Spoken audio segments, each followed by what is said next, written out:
بلکہ حضرت معاذ بن جبل رضی اللہ تعالیٰ عنہ فرماتے ہیں کہ ایک دن حضور گلی سے گزر رہے تھے اور میں ایک جانور کی کھال اتار رہا تھا اور مجھے کھال اتارنے کا طریقہ نہیں تھا، مجبوراً مجھے کھال اتارنا پڑی۔ تو حضور گزرے تو مجھے دیکھا کہ معاذ بن جبل کو کھال اتارنا نہیں آ رہی، تو حضور رک گئے اور آقا کریم نے فرمایا معاذ ٹھہرو ذرا، میں تمہیں بتاتا ہوں کہ بکری کی کھال کیسے اتاری جاتی۔ اور آقا کریم آگے بڑھے اور حضور نے خود جو ہے وہ کھال اتاری اور پھر مجھے فرمایا معاذ ایسے کھال اتارا کرتے ہیں۔ آج ہم اپنے بڑے پن کو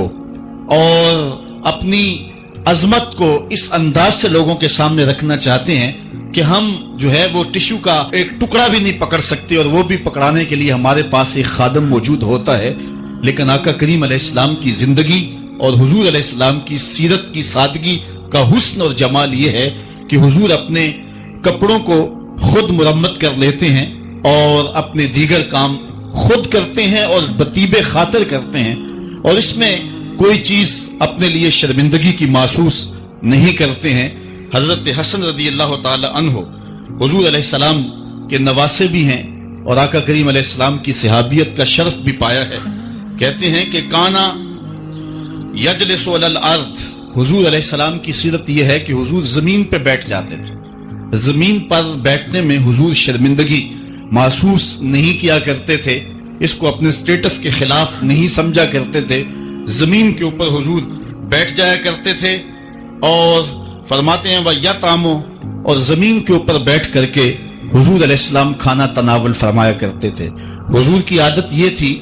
کہ آقا کریم جب بھی کھانا کھاتے تو حضور جھک کر کے کھانا کھاتے۔ فرماتے ہیں کہ میرے پاس ایک فرشتہ آیا جو کعبۃ اللہ کے صحن میں کھڑا تھا اور اس کی کمر کعبۃ اللہ کی چھت کے برابر تھی، اتنا اس کا قد تھا، اور اس نے مجھے کہا کہ آپ اگر چاہیں تو آپ کو نبی اور بادشاہ بنا دیتے ہیں، اور آپ اگر چاہیں تو آپ کو عبد اور نبی بناتے ہیں۔ تو میں نے عرض کی کہ میں نبی اور عبد بننا چاہتا ہوں۔ تو جب یہ بات حضور نے کہی تو فرمایا عائشہ اگر میں نبی اور بادشاہ بنتا تو یہ جتنے بھی پہاڑ ہیں یہ سونا بن کے میرے ساتھ چلتے، لیکن میں نے اس بات کو اختیار نہیں کیا۔ اور اس کے بعد حضور علیہ السلام جب بھی کبھی کھانا کھاتے تو حضور جھک کر کے کھاتے،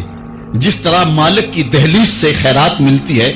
اور کوئی خادم اس کو جو ہے وہ شکرانے کے طور پہ جو ہے وہ انتہائی عزت کے ساتھ کھاتا ہے۔ ساری زندگی حضور نے کھاتے اور پیتے ہوئے تکیہ نہیں لگایا، ہاتھ میں پلیٹ پکڑ کے اکڑ کے یا ٹہل کر کے یا جو ہے وہ بالکل سیدھے ہو کے تھوڑا سا جھک کر کے بغیر تکیے کے حضور علیہ السلام کھانا کھانا پسند فرمایا کرتے تھے۔ اللہ جل شانہ کے محبوب علیہ السلام نے ارشاد فرمایا کہ اللہ تعالیٰ پسند کرتا ہے ایسے بندے کو جو متقی ہے، غنی ہے اور لوگوں کی نظروں سے چھپ کے رہتا ہے۔ نمایاں ہونے کا اسے شوق نہیں ہے بلکہ چھپ کے زندگی گزارنے کی آرزو رکھتا ہے، اور متقی ہے، اللہ کی حرام کردہ چیزوں سے بچتا ہے، اور غنی ہے، اللہ نے اس کو جو دیا ہے اس کو راہ خدا میں بانٹتا ہے۔ بلکہ حضرت معاذ بن